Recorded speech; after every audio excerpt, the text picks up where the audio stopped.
So good morning. My name is Latha Poonamallee. I chair the Faculty of Management at the New School, and it's my pleasure to welcome all of you to the 11th edition of the Management and Social Justice Conversation series that I curate and host at the New School. I actually sat and counted this. What was to be a two-day conference in May became a year-long virtual series, which has turned out to be actually great because we see continued engagement from attendees all over the world. And because of this format, it's increased access and increased affordability. We're able to offer it free, unlike the conference, which would have charged people to attend. And this year's series will continue until the end of the spring semester, that's May 2021. And the series is hosted on first Thursdays and third Wednesdays. And we will be announcing the call for the second series shortly. And if you have ideas for a proposal, please reach out to me and I'm happy to discuss. So we accept submissions for papers, academic papers that will be peer reviewed, and proposals for practice panels and workshops or teaching demonstrations.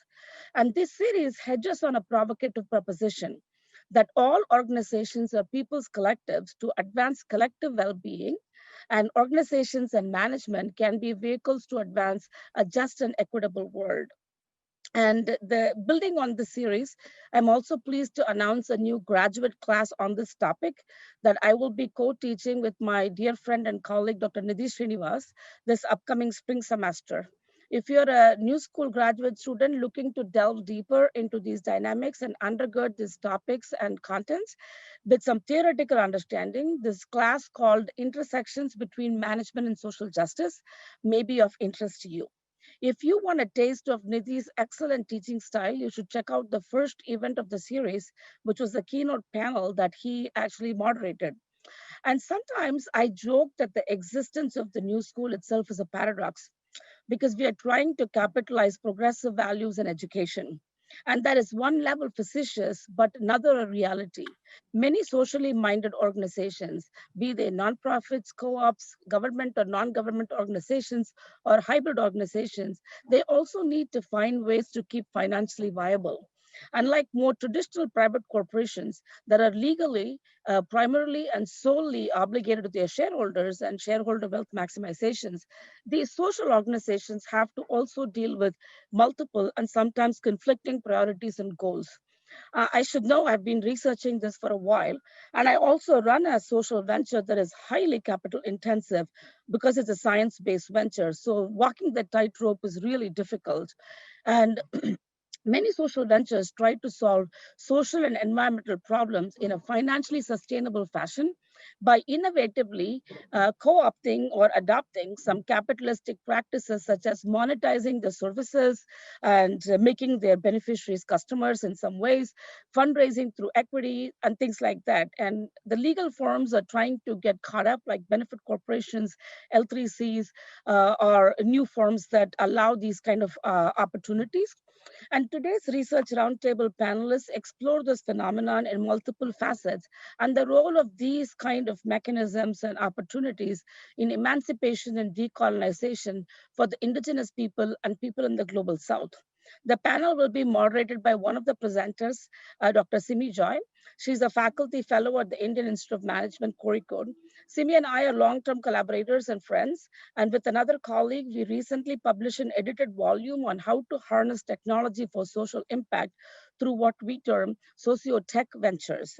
And a couple of housekeeping remarks. This event is being recorded, and both chat functions and Q&A are available to you.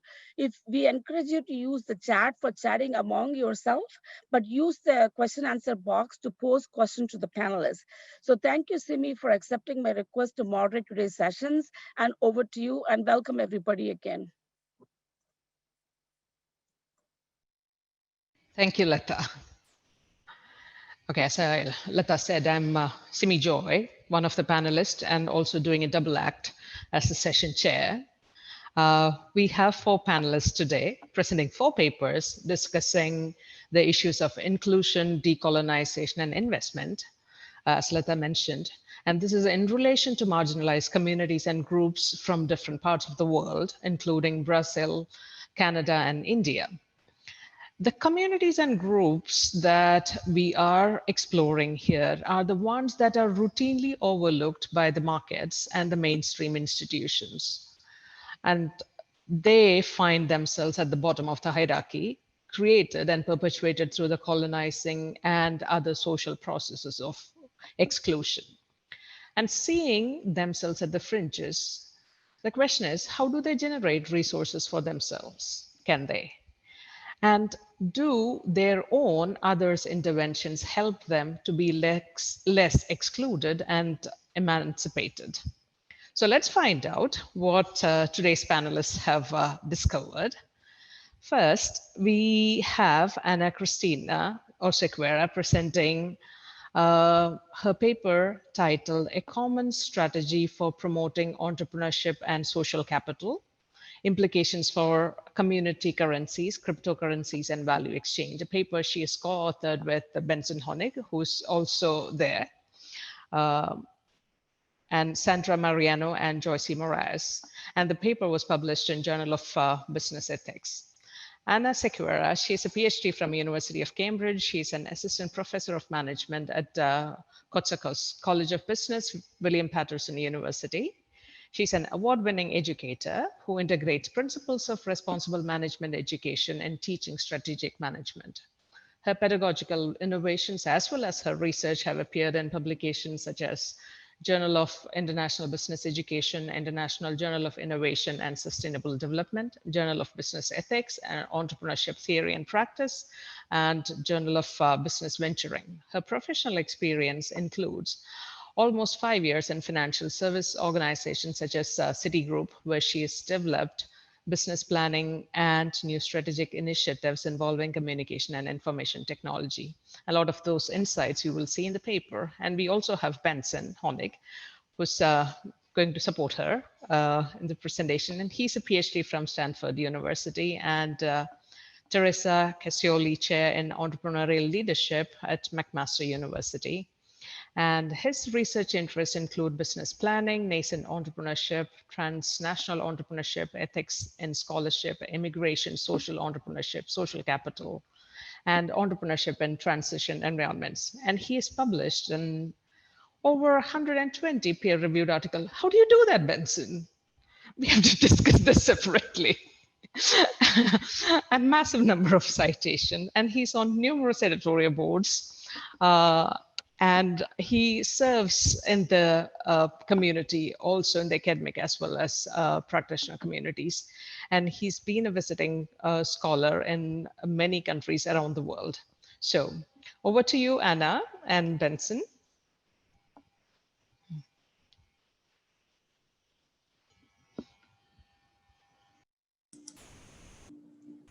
Thank you, everyone. I would like to thank Simi for the introduction and thank Latha and everyone from the New School for organizing this event. I'm going to share my screen with my presentation. Let me see if everything will be visible to everyone. I would like to thank my co-authors, Benson Honig, who is also here with us, and our co-authors Sandra Mariano and Joyce Moraes in Brazil at Universidade Federal Fluminense.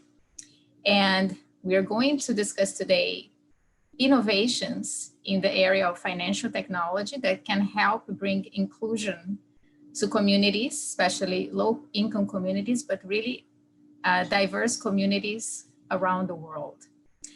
And I would like to invite everyone to access our article free of charge. So it's open access provided by our Journal of Business Ethics. The link is in my website. If you type my name, you should get to find more details. And what I'm going to do here is to give one example of a financial technology innovation, which in the form of a virtual community currency that has this orientation towards collective goals. So the concept of commons that we want to bring here is all about empowering each entrepreneur in low income areas, but also achieving the success of the entire community and poverty alleviation in the entire community.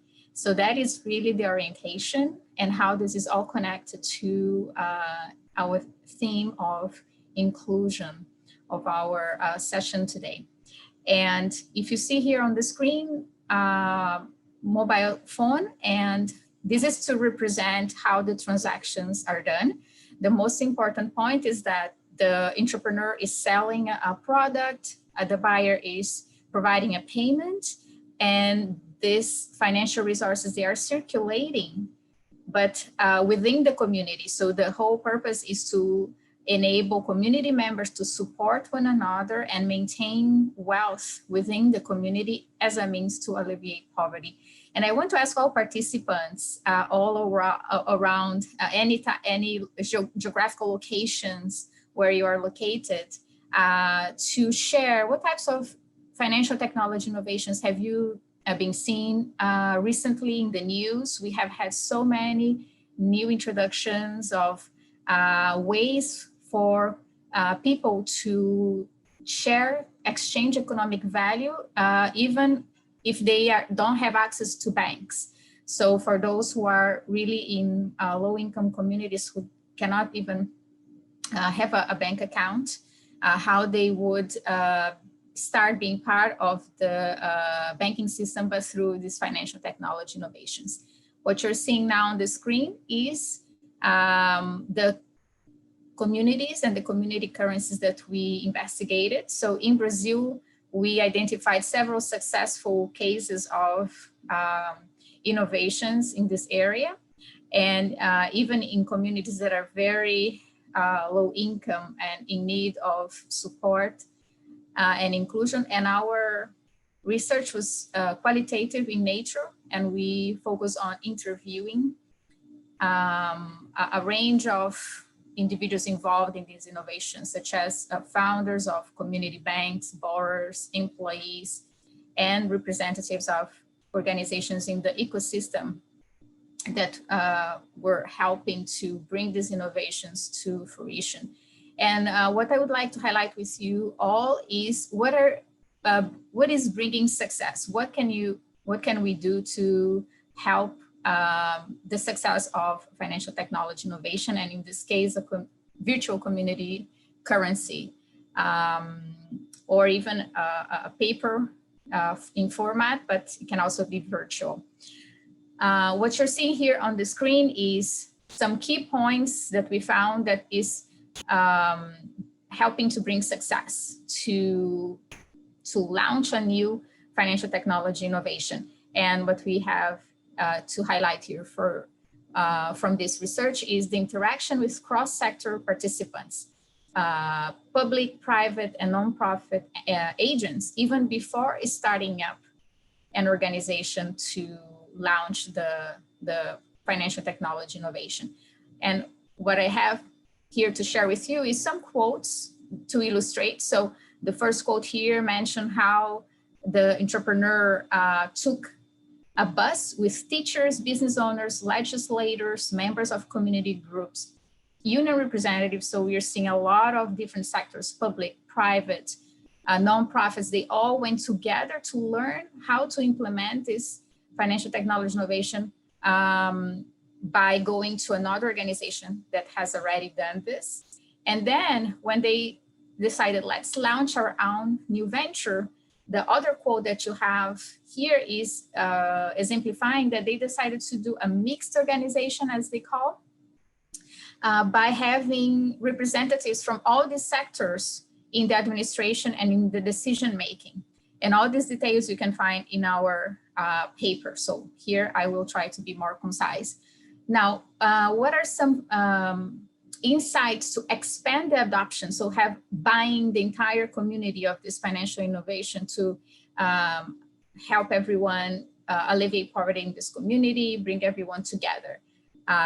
We have what we call supportive social capital building, and some quotes to illustrate here shows that a lot of people from different sectors, so business owners, artists who were presenting regional cultural festivals and accepting to receive payment in the form of the community currency, which in another community could be a cryptocurrency, for instance.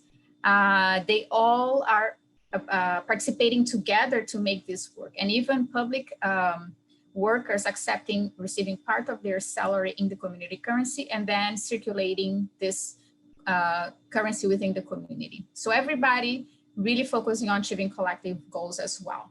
So practical implications for entrepreneurs who would like to develop these innovations can get a lot of step-by-step insights how to implement this, for instance, involving cross-sector participants even prior to startup, and already start to build a common pool of resources to be used for the benefit of the community. So it's all about thinking of community-based and collective solutions that benefit not only the entrepreneur, but also the entire community. And what can we think about implications for community development with these types of commons, fintech innovations, commons being this collective based innovations? We can even think about community to community starting to exchange value through cryptocurrencies and virtual community currencies. We can connect producers with manufacturers. And all of this is to strengthen each community. And then they can also help one another. So if we think about micro lending, micro investing now with these new tools of cryptocurrency, and always thinking about the importance of developing the supportive social capital that we found in the success cases in Brazil by involving the entire community, all different groups, public, private, nonprofit sectors, to really buy in and think about their own success, but also the success of the community. So with that, I would like to conclude the presentation, really welcome all questions and comments. Also, my co-author Benson Honig is here to help explore more issues, especially in the section for questions and answers. And I would love to see any examples you have found in your own country with regard to new ways to exchange value that could be used for the purpose of inclusion and community development. So thank you, everyone, and we look forward to all your comments and questions. Thank you, Anna. Benson, would you like to add anything to that? Hard to add to such a wonderful presentation. The only thing I would add is that when we talk about fintech, a lot of the fintech is going toward sort of negative aspects, a bottom of the pyramid, sort of trying to sell loans to people that can't afford it at high interest rates, or keeping money and speculating with it. And I think what's exciting about what we're talking about doing is moving that capability to actual community development, so people, when they use that kind of resource, believe that they're doing it to help their community, not to exploit each other. It's a major change in the orientation of fintech. That's brilliant. Thank you. Thank you, Anna. Thank you, Benson. We'll keep the questions for the end and move on to the next presentation. We have Annalena Parhanga. Sorry, I should be able to pronounce this right. I'm Indian. We are notorious for tongue twisting names. Parhangangas. Okay, presenting paper title, Raising Money for Emancipation and Decolonization, the role of commercial, cultural, community, and activist crowdfunding campaigns, that she is co-authored with Dr. Rick Colborn.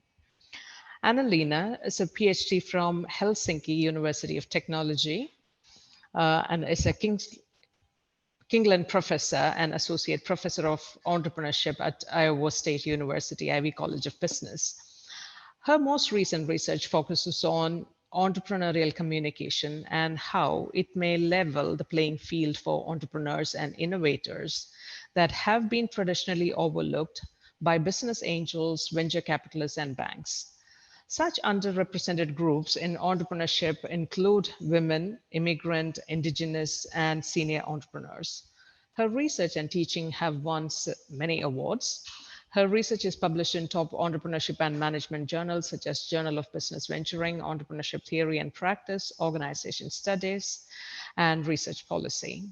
Dr. Rick Colburn is a member of the Mattawa North Bay Algonquin First Nation, and he also is an award-winning educator and Fulbright Fellow who has served at many universities in Canada, United States, United Kingdom, and Europe. He teaches entrepreneurship, international, indigenous, and social, and also international business, strategy, leadership, and management on indigenous and non-indigenous graduate and executive education programs. His research interests center on developing integrated and comprehensive understandings of the intersection between indigenous entrepreneurship, hybrid venture creation, and indigenous entrepreneurial ecosystems as means by which indigenous communities can assert sovereignty and act on inherent rights to develop vibrant indigenous-led economies that support sustainable economic development and community well-being. Over to you, Annalena and Rick. Thank you so much, Simi, for your kind words. And Rick and I would also like to thank the opportunity to be here today. You know, it's wonderful to be here and share the results of our project. So let me share my screen.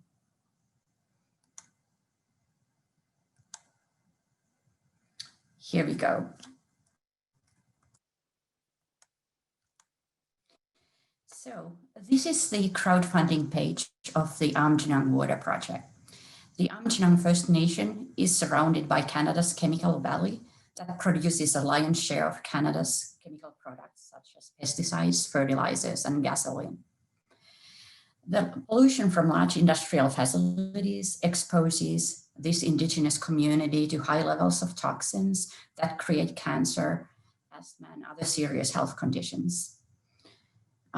It also prevents this community from engaging in their traditional ceremonial activities, such as fishing, hunting, and medicine gathering. The Aamjiwnaang First Nation has worked hard and reached out to many provincial, federal, and international agencies to protect their communities, but with no success. So finally, they decided to launch an Indiegogo campaign to raise funding for independent water quality testing to protect their traditional lands and waterways. So this campaign is an excellent example of an Indigenous activist campaign that helps Indigenous communities to fight environmental injustice and racism.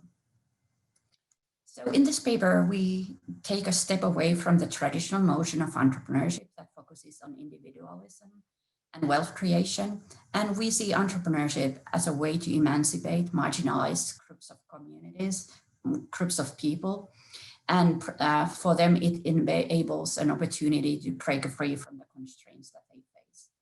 We see digital entrepreneurship in general and crowdfunding in particular as a way to democratize entry into entrepreneurship.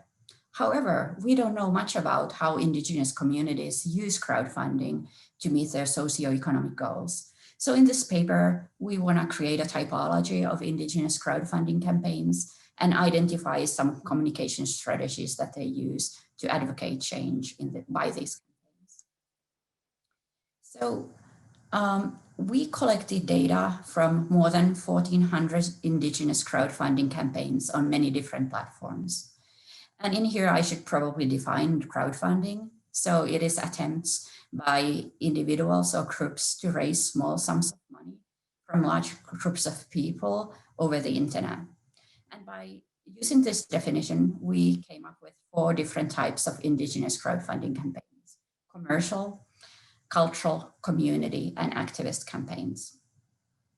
So Shushav is an excellent example of our commercial campaign. Its goal is to create the first fully Indigenous restaurant experience. This campaign was widely successful. It raised nearly $150,000 on Kickstarter from 2,000 backers. The founder of Shushav, Sam Sherman, is an Oglala Lakota from Pine Ridge Reservation. He had been working in the restaurant industry for nearly 30 years, and he was bothered by the absence of Indigenous restaurants in the global and US restaurant scene. So he decided to start his own Indigenous restaurant, but for that he needed financial resources, so he resorted to Kickstarter. The Indigital app is an example of a cultural campaign. This app helps Indigenous remote communities to record their stories and disseminate their traditional cultural knowledge. This campaign was started by an Australian Aboriginal woman, Michaela Jade. The United Indians is an example of a community campaign. It helps Native urban Americans that are far away from their traditional family structures and lands. And it raises money for the preschoolers, the elderly, the jobless, and re-incarcerated. And finally, the Aamjiwnaang First Nation Water Project is a good example of an activist campaign. So these 4 different types of campaigns deal with different types of barriers that Indigenous communities and individuals face. The commercial campaigns are mainly concerned with financial barriers that prevent Indigenous entrepreneurs from starting their own companies. The cultural campaigns seek to remove cultural barriers created by colonization that removed Indigenous communities forcefully from their culture and ways of life.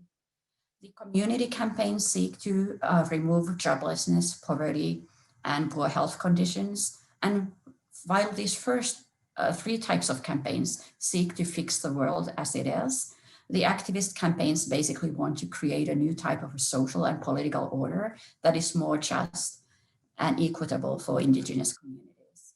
Also, the vehicle for change is different for these different types of campaigns. So the commercial campaigns are based on enterprise development, based on new products and services, such as Indigenous crafts, fashion, computer games, and restaurants. The cultural campaigns disseminate knowledge through art.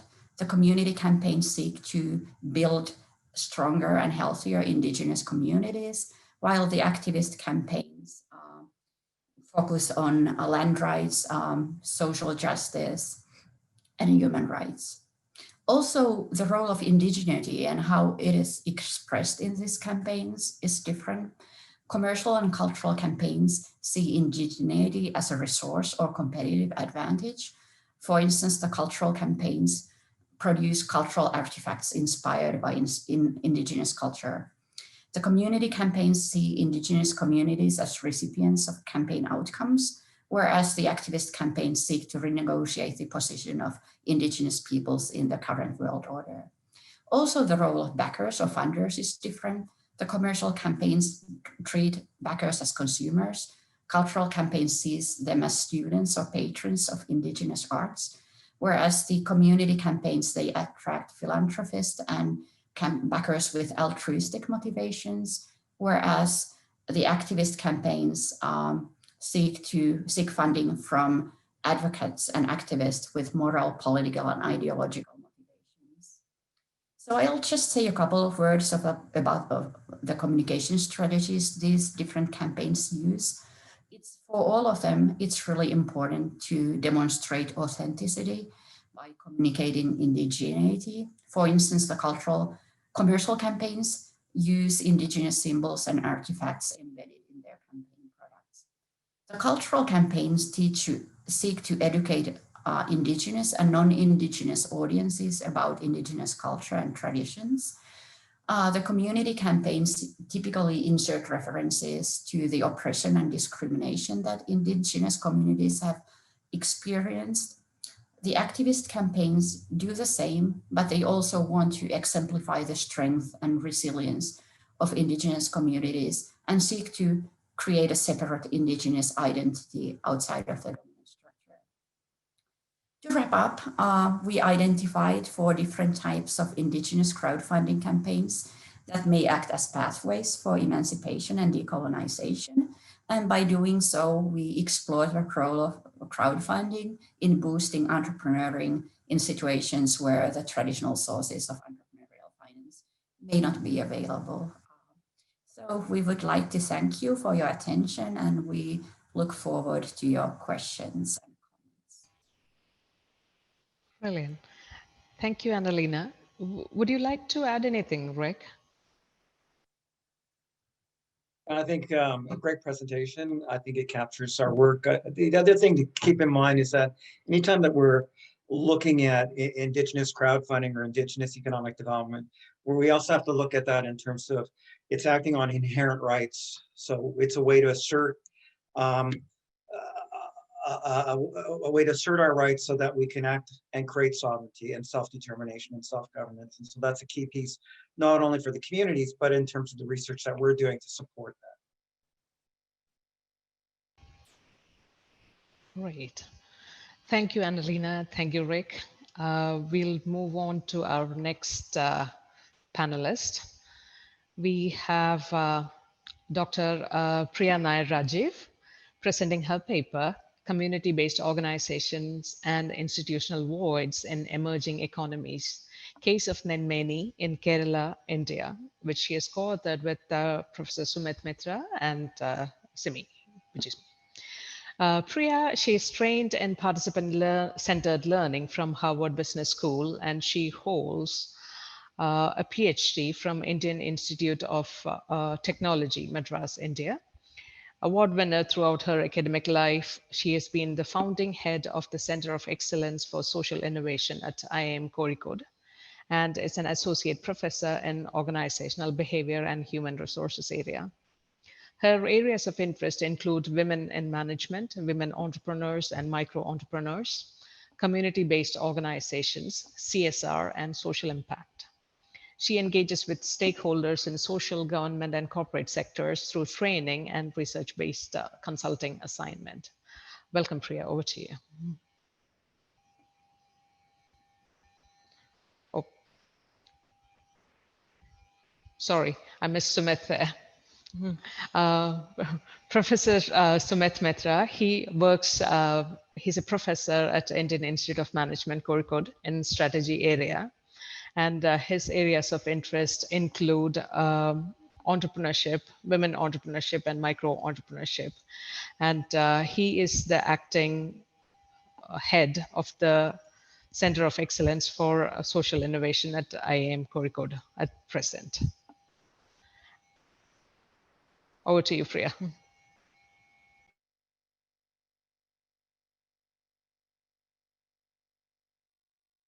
Priya, you have to unmute yourself.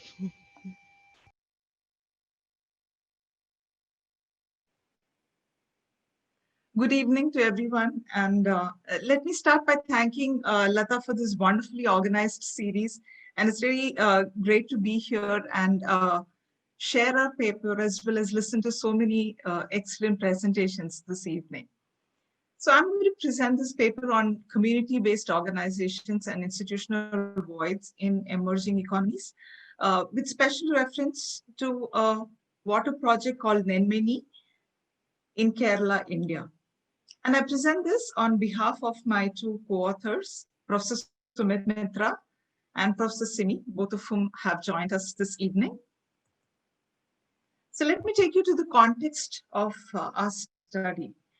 Water is a vital resource for life and livelihood.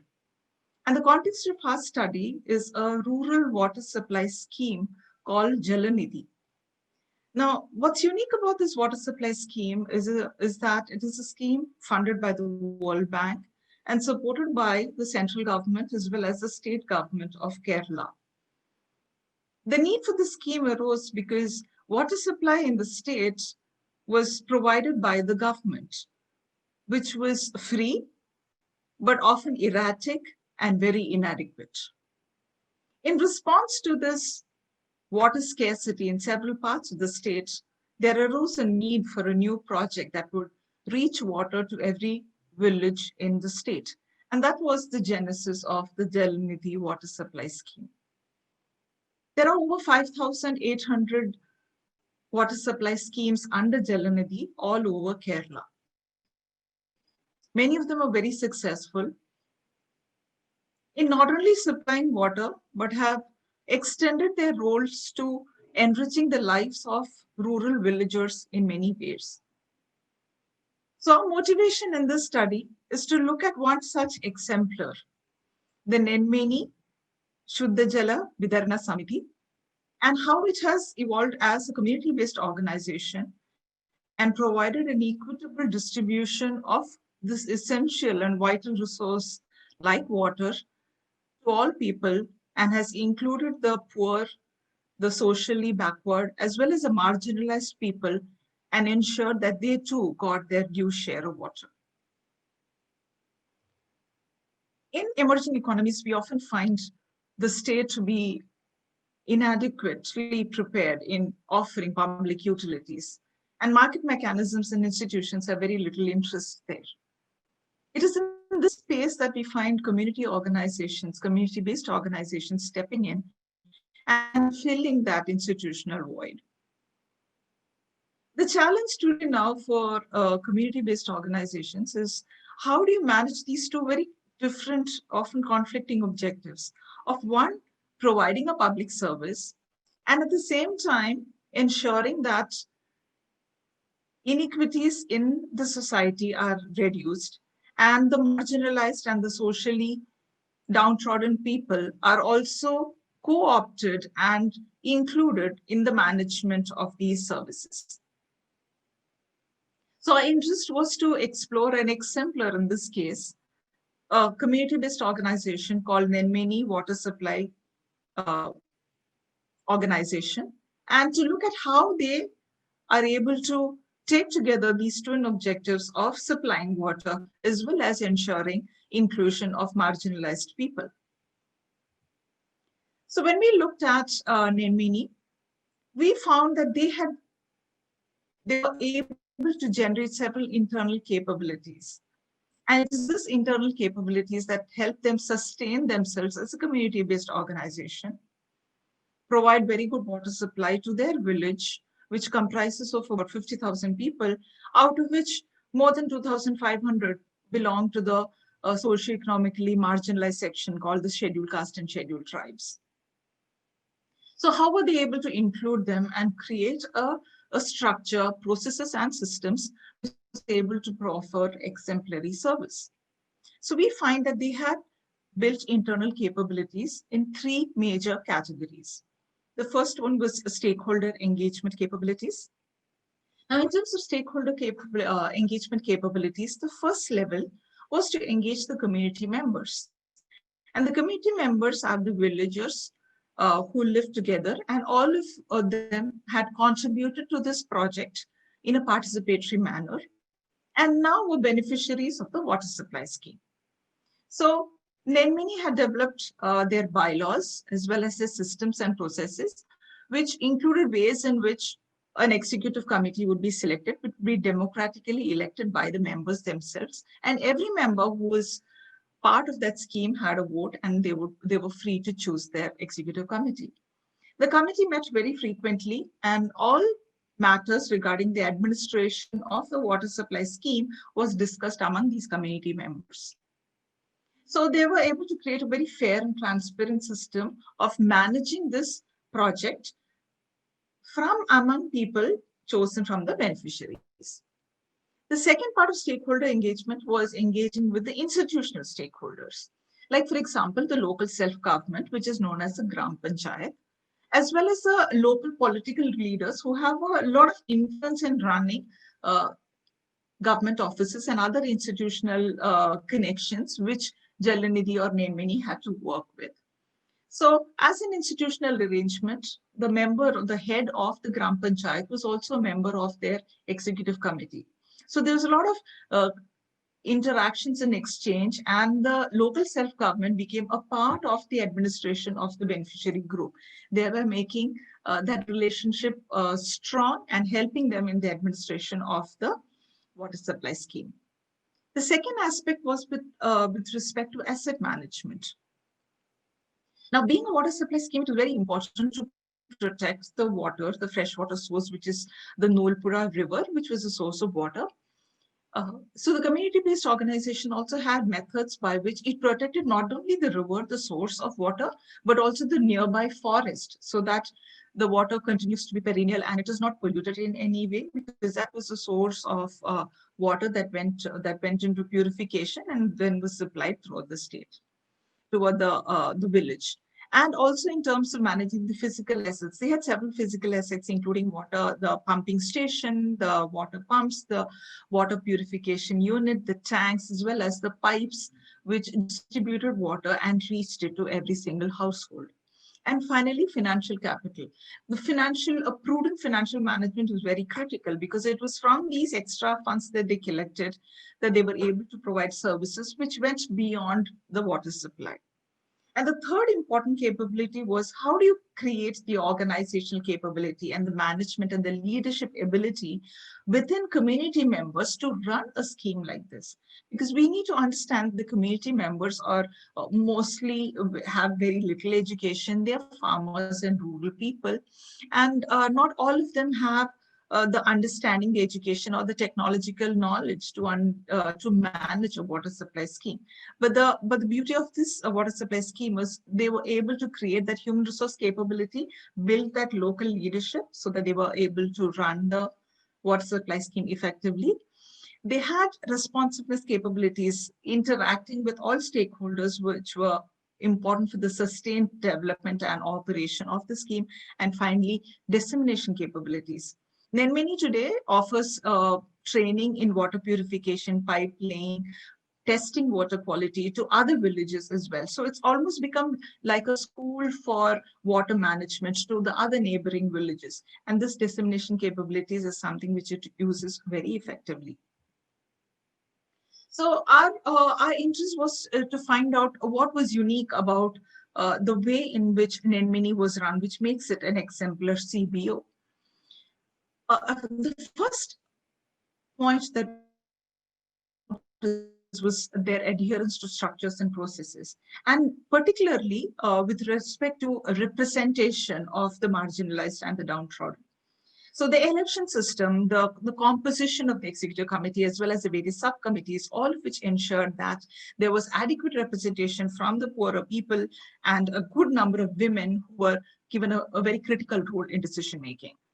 So what was essentially a top-down water management process by the state government today has become a community-driven, an autonomous and transparent process. And because it's run by beneficiary groups elected by the people themselves, the users of water themselves, this is trusted and is accepted by all stakeholders. Another important dimension is maintaining the long-term sustainability of a water scheme. The committee members have decided that they will be very prudent in water management and they would not allow over-exploitation by any group. And this is in a context where a village has the wealthy and upper caste people who have a lot more influence when compared to the socially and economically backward people. So the committee has been able to bring about that balance and avoid any form of over-exploitation. They've also been able to use adequate technology in terms of water purification and also create very innovative products by which they are able to do these with the minimum cost possible. And these have now become products which they then share and sell to other villages who want to upgrade their water purification systems. And finally is their organizational capability. Nenmeni today manages not just a water supply scheme, but they also have a system by which they are offering health services to the poor people who cannot afford health services. And they're also giving free water supply to all the below poverty line families. They also have a training center which trains the youth in skilling and helping them find better employment opportunities.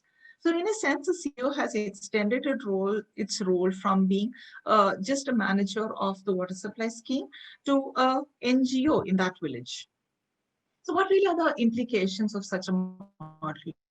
What would be some of the best practices? And this is something that we were really interested to glean out. How can other CBOs also learn from them? So one of the stellar points that comes out here is about community management and ownership and good relationship with the local self-government, which is very critical in sustaining a project like this. And the leadership component is very important because the CBO members who were elected by the beneficiaries, they have become champions of this water project. And they are the ones who are disseminating information and encouraging everybody to prudently use water. And those champions have been very critical in making this project an exemplar. So some of these are the most important success factors which we take away from this lesson. So being proactive and being pro-poor, and also being inclusive and using innovation to ensure that this very scarce and vital resource is very adequately managed. I'll be happy to answer any questions. Thank you. Thank you, Priya. Sumit, would you like to add anything to that? You have to unmute yourself, Sumit.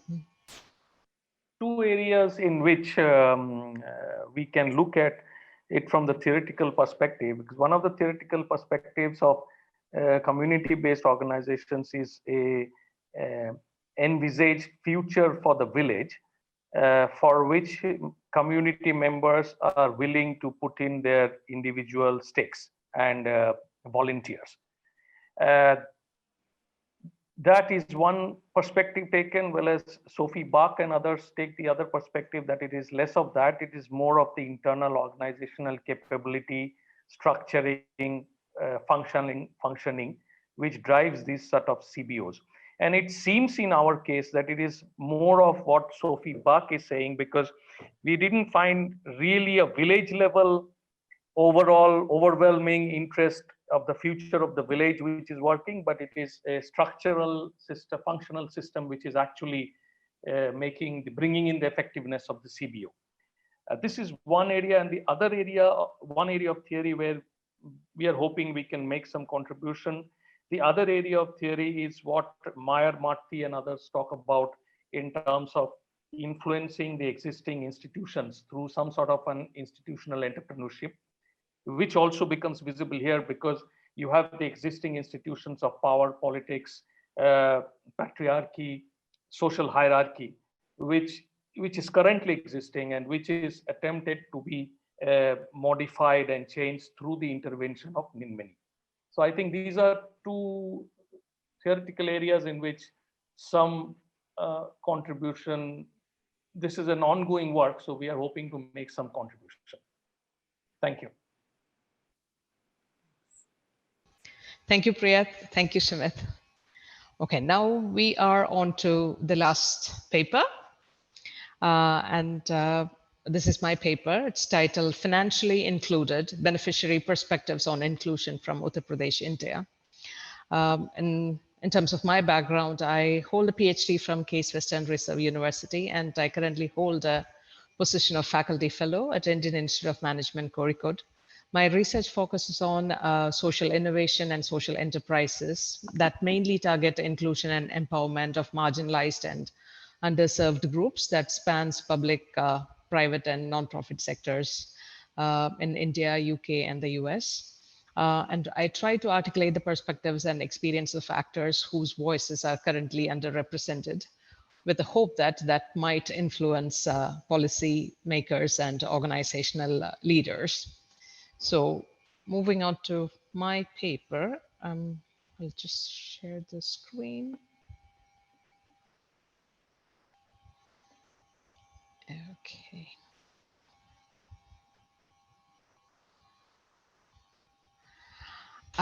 So in terms of the background, financial inclusion, now that it has become a buzzword, it's everywhere. And it's part of the global SDGs, the Sustainable Development Goals for 2030, a part and parcel of many of those goals.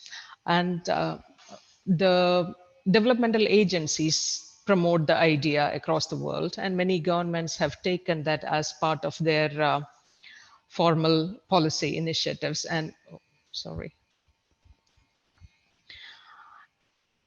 And most of these policy initiatives are guided by this notion that, okay, who's financially included? Somebody is financially included if that person has an account with a formal financial institution.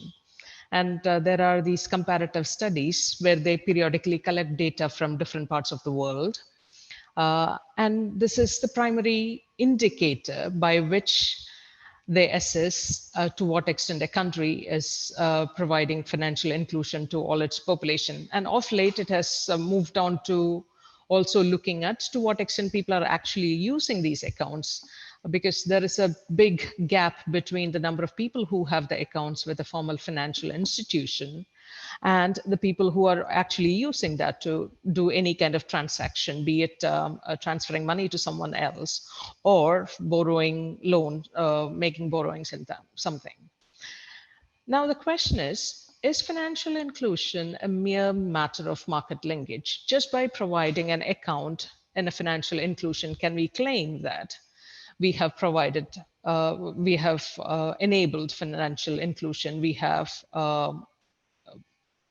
provided, avoided exclusion of people from the formal financial markets? Or is making markets work better for the poor the purpose of financial inclusion by changing the discourse? At least in the initial policy guidelines or thoughts, that was what we were claiming to do, that we will address the exclusionary practices that are there in the formal markets and make it a welcoming place for people who are excluded. So the research question by which I approached this was, how have the lived experiences of beneficiaries changed as a result of financial inclusion? So what happens beyond these numbers? So the research setting was Uttar Pradesh, India. This is one of the largest states in India, northern part, where there's quite a lot of poverty. And India claims to be the home of one of the largest financial inclusion initiatives in the world, which is called Prime Minister's Jan Dhan Yojana. It has 412.5 million people who are covered in the program. So the way it operates is that the finance ministry gives the mandate to the public sector banks, who engage in turn business correspondent companies, who are supposed to in turn recruit people on the ground who are called bank mitras, literally means bank friend, who run these local kiosk customer service points, which help people to open accounts and conduct financial transactions. So what we did in this study is we went to 7 locations in western part of Uttar Pradesh, and we interviewed beneficiaries, about 40 of them, bank mitras, the people who are providing them the service, about 10 of them, and the business correspondent company officials, and had conversations with them. And what was found as inclusion is, okay, we have it as a continuum, inclusion at one end and exclusion at the other end. Yes, it has helped them in having access to banks in terms of having market linkages. So some of the beneficiaries use the banks for savings instead of saving at home, where thieves could take it away, or they themselves can spend it on an impulse. They help to, they save it in the bank. Or it helps them to access direct benefits from the government or transfer money between themselves. And even the bank mitras and the BC officials, they find that that's probably the biggest change, that people are thinking of this as another option of how to transact money with. But the problem was, they still felt they were that they were excluded in many different ways, which prevented them from making a better use of formal financial institutions, and one of which was access to information and financial advice.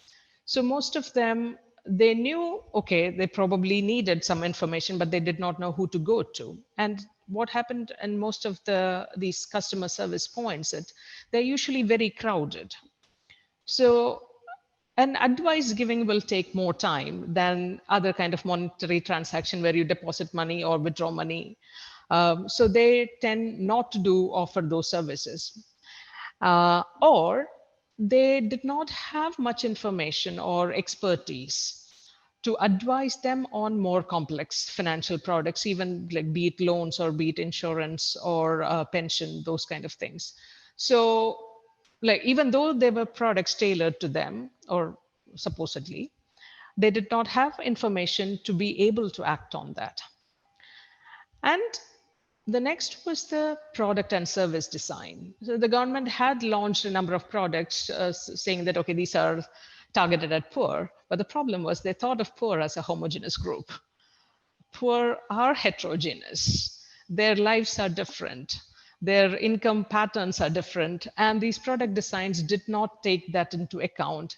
And some of the things, like they had to pay money to take from the cash machines for more than 5 times.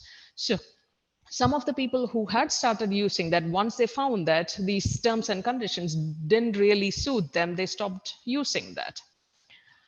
And moving on, there was also that attitude to the poor that hasn't really changed.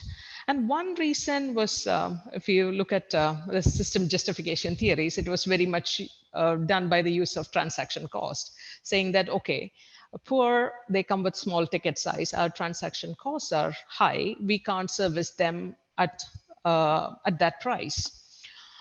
But yes, with innovation, you can do that. And in Brazil, you have shown in your research that like there are innovations, groundbreaking innovations possible that are inclusive of the poor and their needs and their lifestyles.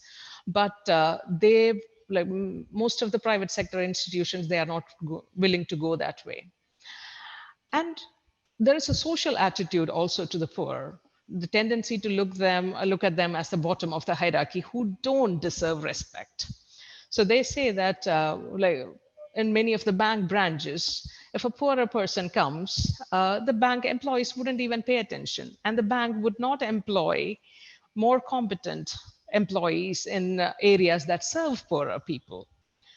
And even the BC industry, even the customer service points that are supposed to serve these people, they felt that the transaction costs are high, and even they were discouraging them. And there were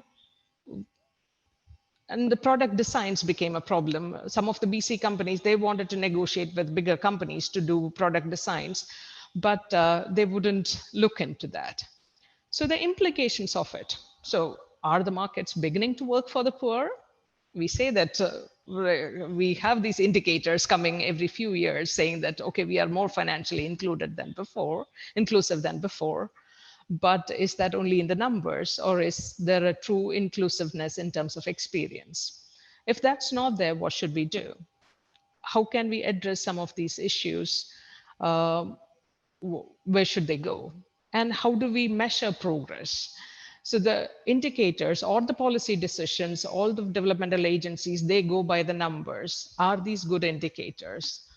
Or how else should we measure? So I'll leave those thoughts out and open ourselves for questions and discussions. Thank you very much.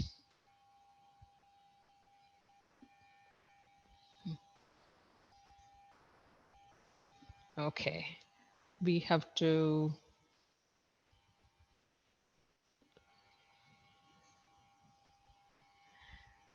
I would request the attendees to post any questions you might have in the question and answer panel.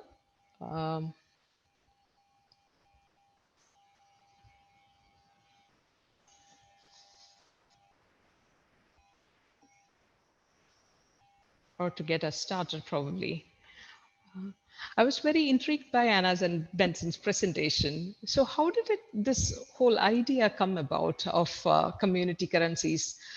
Are they taking on something that existed traditionally? They're like in M-Pesa, they had some practice and they productized it. So how did the evolution of this happen? Yeah, this is a wonderful question because many of you might have seen news about financial technology innovations, and it is amazing how many communities in the United States and in other areas of the world are using these community currencies right now to recover from the COVID-19 pandemic by strengthening the exchange of value within their community. So it is incredible how much we are already seeing the use of these virtual community currencies. So we have very many of these communities. For instance, in Brazil, the cases that we analyzed are part of over 100 community banks in the entire country that each of them have their own community currency. And this is available more and more, and it's easier for communities to create because of the expansion of the financial technology innovations enabling the use of cryptocurrencies or instruments that resemble cryptocurrencies by being virtual, by using mobile systems, integration with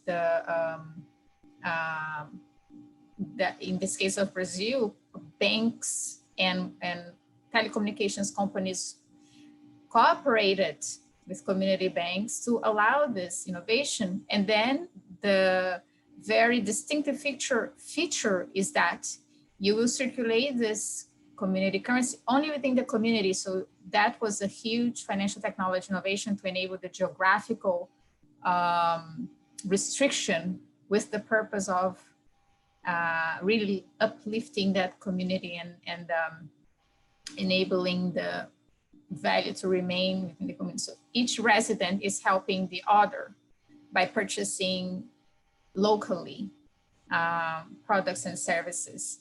So it's really, as Benson mentioned in the beginning, the use of this capability for community development purposes. Benson, do you have any comments to add? And Simi, if we can add any clarification to your questions. Yeah, I'd add to Anna's point, all currency is an artificial creation. Cowrie shells are local currency, community currency. Every paper currency and even metal currencies are locally valued. So the history of community banks actually goes back to the history of all currency. North America had thousands of different currencies. Each bank would issue their own. And the difference being we've now become inculcated with the idea that currency has to be a global product. When it's global, then often that resource goes to support global ends, global capitalism. You're taking resources from a local place and you're managing it for the advantage of others. So, if we go back a few hundred years or even a few thousand years, what we'll see are currencies that are valued in a geographical sense. And that means that people are investing and using that resource to facilitate their own investments in a local environment. So what we've done and what we've gotten used to is something different. The dollar, the euro currency, everything goes global. But in fact, we still have local needs. So these community currencies have existed alongside global currencies pretty much forever.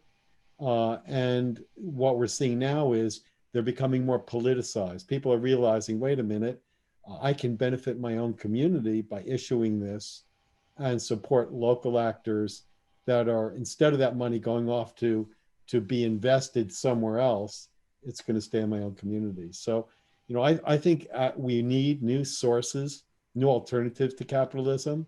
And this is going to be an important tool as we move forward.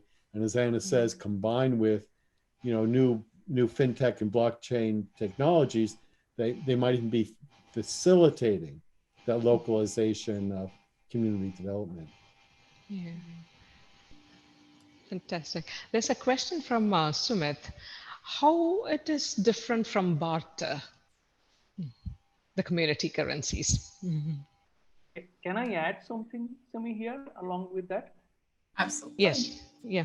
Yeah. Yes. I just please. wanted to add what I'm really trying to understand is that I have been discussing this in other forums also, that what has really happened, and I'm really there with Benson in this, that there is a sense of inflation. That means there isn't today any balance between the goods sector and the money sector, and the financial sector.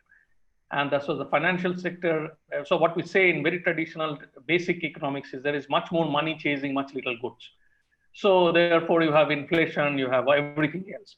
Now, if the currency is brought down to the level of a community, will that balance re-emerge, where the goods sector and the money sector balance will be better, the pricing will be justified, there wouldn't be any inflations, and therefore people will be justified in the money they earn and the money they spend in buying the goods they have?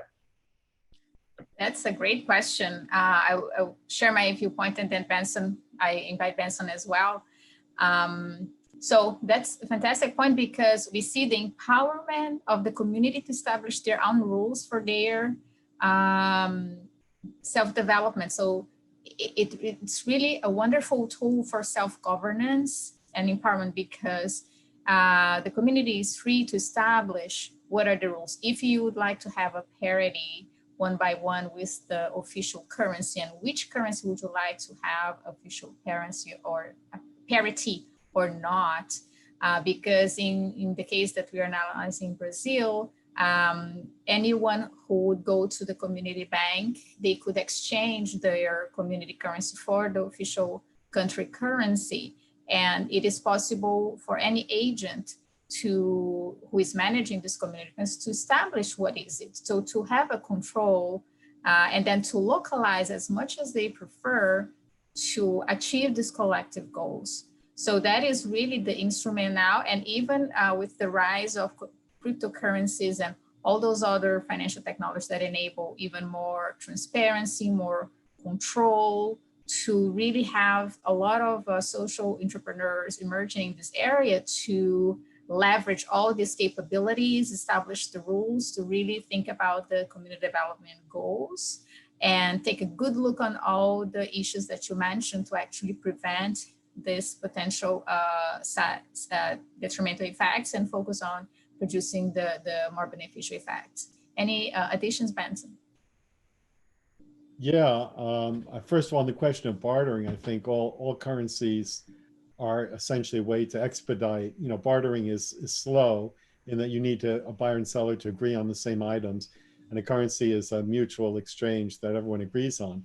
But I think what's interesting about these currencies is they do challenge, the idea of what is a minimum wage changes with a community currency. So for example, in Ithaca, they issued Ithaca hours. That's what they call their currency, Ithaca hours. So someone got paid so many Ithaca hour work for an hour's work. Well, that's setting a kind of a minimum level that where, now it came apart a little bit, because an hour's work at a dentist may not be the same as an hour's work mowing the lawn, but it makes people viscerally aware of the exchange, of really what they're giving and what they're trading. And what we do is we sanitize things. We pay people very low wages, and we don't worry about it because the assumption is, well, they can accumulate a lot. But we can create, with these community currencies, new conceptions of what that exchange is worth, and set new values and new standards, which provide a living wage, which I think is an important component of all these community currencies as they go forward. Probably one last question to Anna and Benson before we move on to others. There's one question. Is this concept of community banking similar to credit unions? Good question, yeah. Yes, I love those questions, because we are really connecting to a lot of institutions that people are familiar with. And I think perhaps after this presentation, you become even more sensitized and notice other institutions and innovations in this area as well. So it has a connection with regard to institutions that are providing banking services. And at the same time, they have community goals. So we do have this connection. And the ones that we research, they have a particular legal form to ensure that they have these social goals. So in each country, we would have a connection to what is exactly, if it is a credit union or another legal form that would represent an institution that wants to have a base of clients, but not for only the purpose of a profit to enable profit maximization for the investors, but in fact, to use that structure, those capabilities to enable entrepreneurs in the community, to help the community and to achieve social goals. So the big point is they have a connection with the fact that it's not a regular for-profit organization to maximize wealth for those outside the community, but in fact to benefit the community. So if I answer this question, I invite Benson to add more. If you have any point that I need to clarify, let me know. Yeah, just to add, I think it's closer to the idea of a community bank than a credit union. A credit union could be, all the truckers for North America are in a credit union. A community bank is really geographically located. And the objective of a community bank is to develop the community, whereas the objective of a credit union is to offer, say, shared cooperative. It's more like a cooperative for an organization. So I think for community development purposes, I can imagine community banks being very receptive and even aligning with community currencies as they become more standardized and more accepted. Less so, perhaps, credit unions. Thank you. Okay, we have a question to me and all of us. What are the more valid indicators of financial inclusion that capture the lived experience?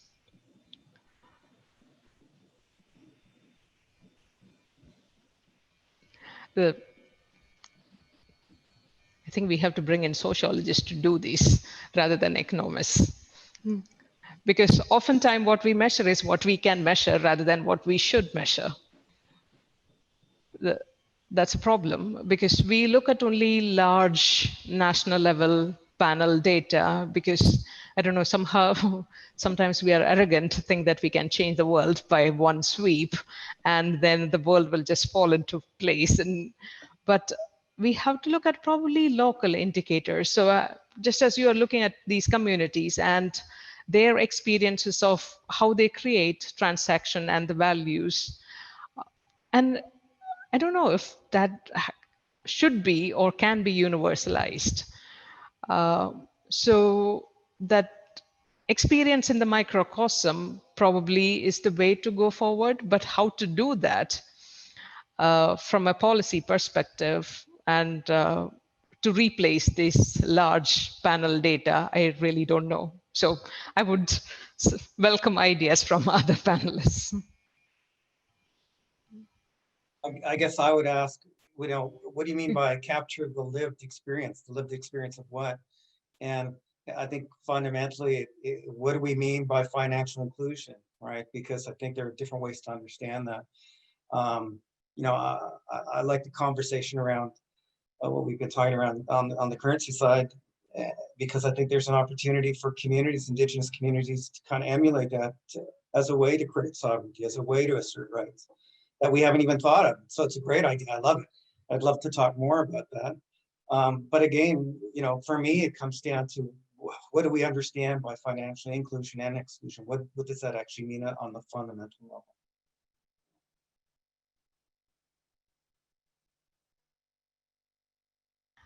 level? There's a question for Annalena and Rick.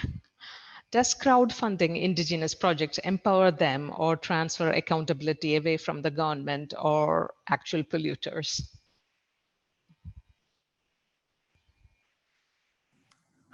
Yeah, that is a good question. So there has been discussion whether, crowdfunding makes it more acceptable for governments and polluters to, not take responsibility and, make crowds responsible for, tackling many of the social and environmental problems that we have. So that's one perspective.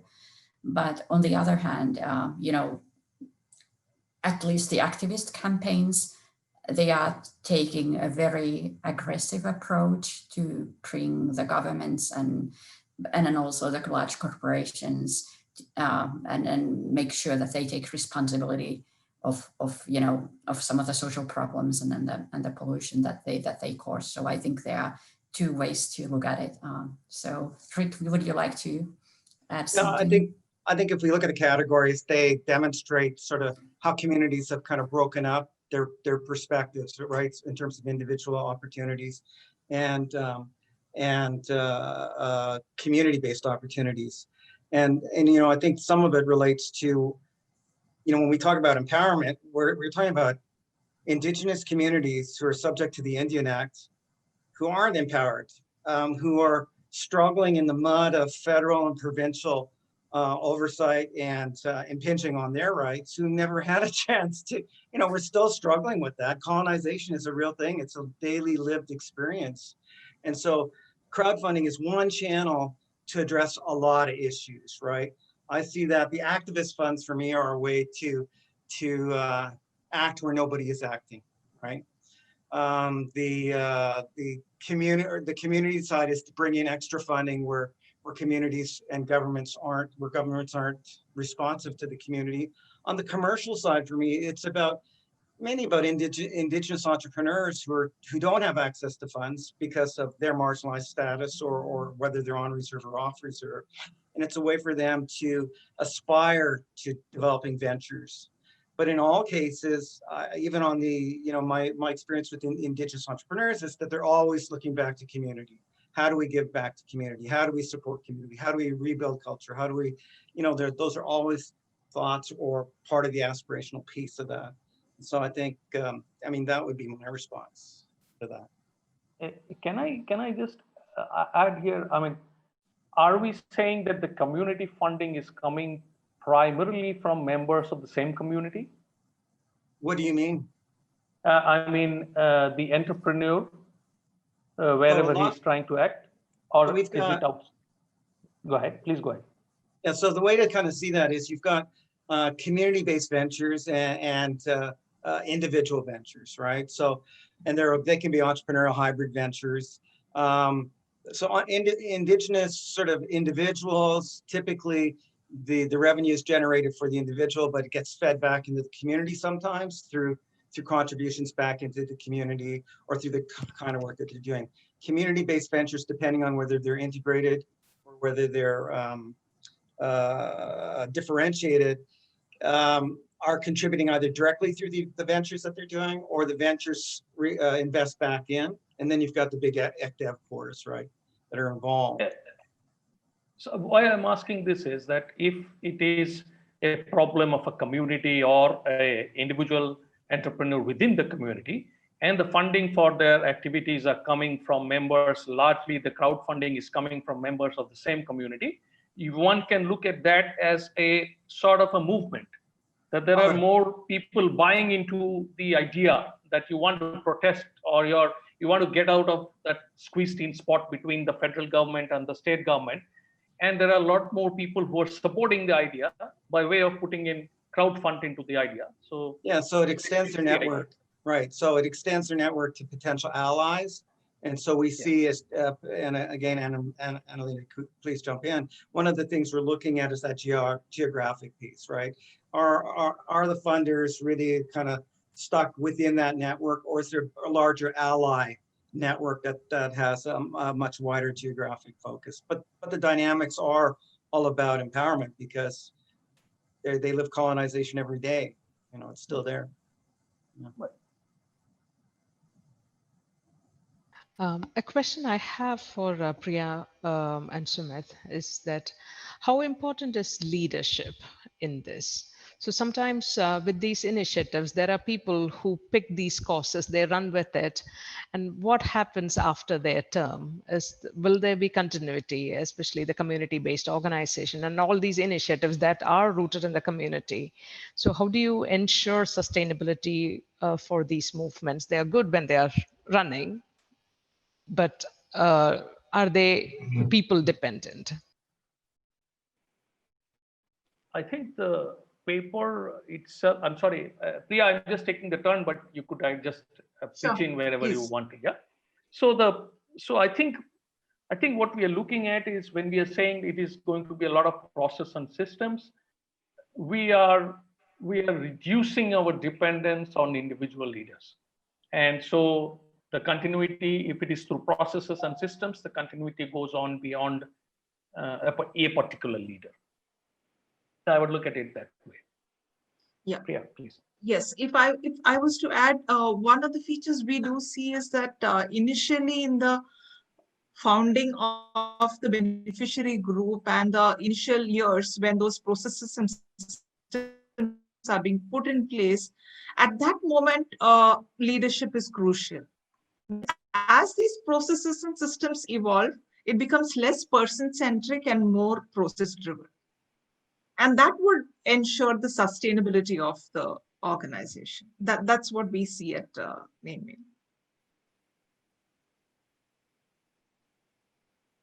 You're on mute, Sim. Sorry. How about other panelists? You also have seen these organizations that are rooted in community, and what are your observations on the leadership or people who are part of that, and how dependent it is on the people?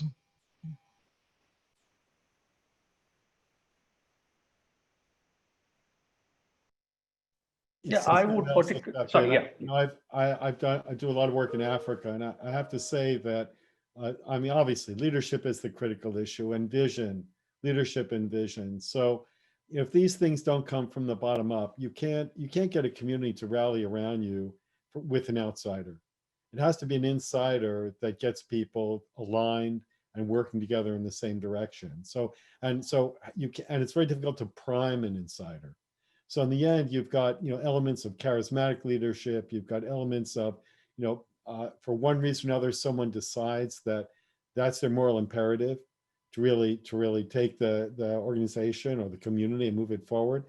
And no outsider and no outside support can really create that. And in my view, that's the most important thing. And that's why all the efforts from, you know, the World Bank and, you know, everyone to come in to solve these problems, these so-called wicked problems, are usually for naught, because nobody's really, you know, buying into it. They're an outside approach. So, you know, and how do you develop leadership? I suppose education. It really comes down to education. We need to make sure people have the tools available so that those people that are in a position to take hold and run with it have the tools and resources they need to do it. Yeah, I'd agree with that. You know, and I, you know, in fact, one of the projects that I'm trying to kind of get off the ground is how do we start as academics and as kind of thought leaders, how do we create opportunities to enable and empower activism within communities, right? And so how do we create interventions that build up that community-based leadership, empower them, give them the skills, the competencies, and the tools then to act on their own, right? And so that's one of the projects that I'm trying to kind of kick off now, because I think that's an important piece, particularly that's in terms of wicked problems, right? Because we need to look at local responses to that.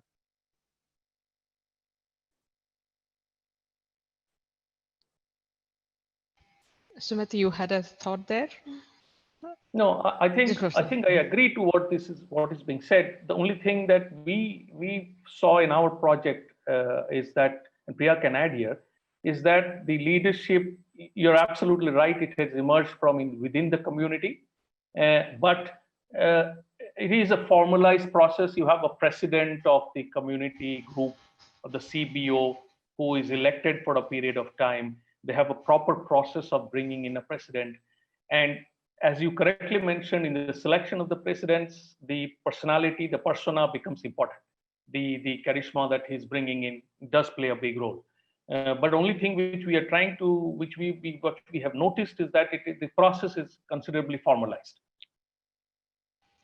Probably we have time for one last question, and that is, what is the root cause of wicked problems? Lack of leadership or 500 plus years of colonialism?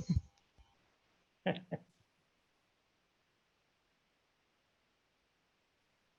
guess for me, it's neoliberalism is one of the big root causes, and colonialism ties into all of that.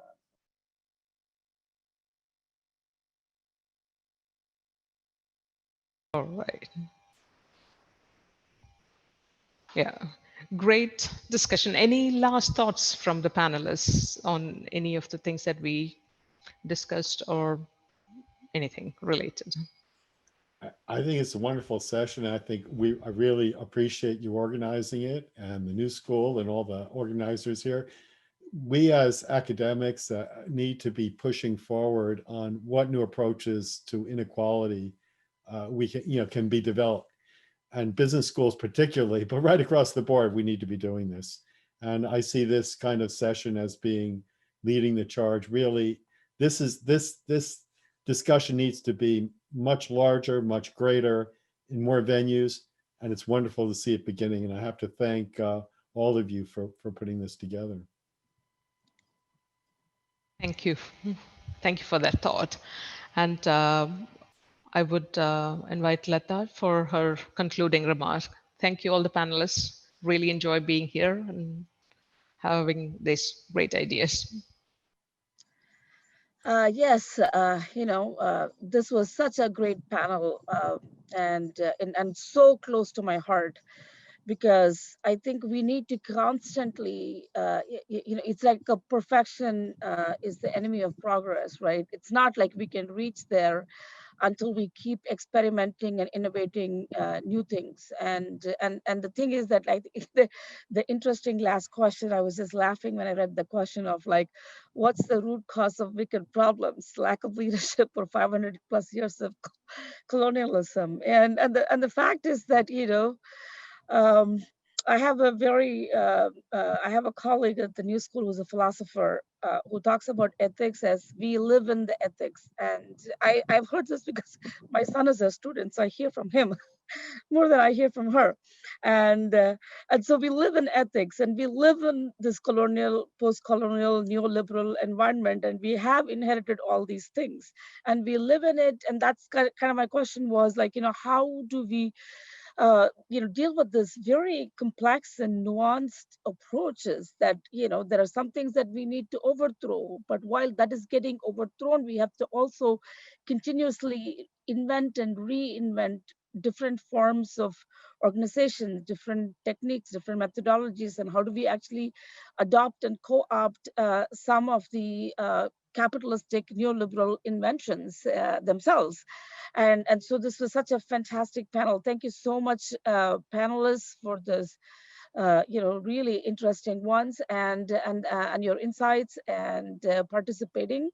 And thank you, Simi, for facilitating this excellent panel. So I want to, thank all the attendees and remind people that the next event is on December 3rd. And this is the end of this semester event, the last event. So we are hosting a conversation, a dialogue between Michelle Kahana, who's my colleague at the New School, and interviewing in conversation with Jacqueline Novogratz, who is the founder of Acumen and the CEO of Acumen, and she's done a lot of interesting work in that. And so let's, I want to make sure that she has a new book that's coming out, and so we are hosting her. So please join us for this, and thank you, everybody. And we keep working. Thanks. Okay.